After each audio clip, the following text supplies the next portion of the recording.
ఇకపై రాజకీయ పాలన పార్టీ శ్రేణులకు పూర్తి ప్రాధాన్యత ఇచ్చి మార్పు చూపిస్తా, బిజీగా ఉన్న సమయం కేటాయిస్తా, మీరు బాధ్యతగా ప్రజలకు సేవ చేయండి. ఎంపీలతో టీడీపీ అధినేత చంద్రబాబు నాయుడు. 12న చంద్రబాబు ప్రమాణ స్వీకారం. గతంలో వలె కాకుండా ఈసారి రాజకీయ పాలన ఉంటుందని ఎంపీలకు టీడీపీ అధినేత చంద్రబాబు స్పష్టం చేశారు. ఇకపై మీరు మారిన చంద్రబాబును చూస్తారు. బ్యూరోక్రాట్స్ పాలన ఎంత మాత్రం ఉండదు. చంద్రబాబు మారరు అనే అపవాదు నాపై ఉంది.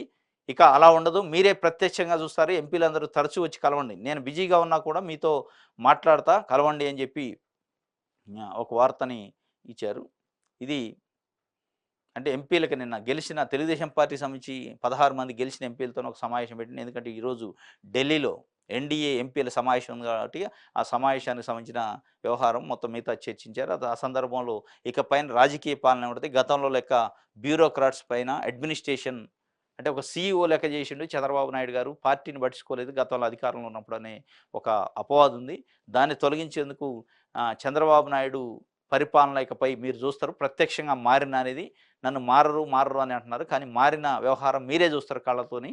కాబట్టి రాజకీయ పైన పరిపాలన ఉండదు తప్ప బ్యూరోక్రటిక్ పరిపాలన ఉండదు. మీరు ఎప్పుడంటే అప్పుడు రావచ్చు. పార్టీకి కూడా టైం కేటాయిస్తా, కలుస్తా అని కూడా ఆయన చెప్పిన పరిస్థితి. చూడాలి ఏం జరిగిద్దనేది.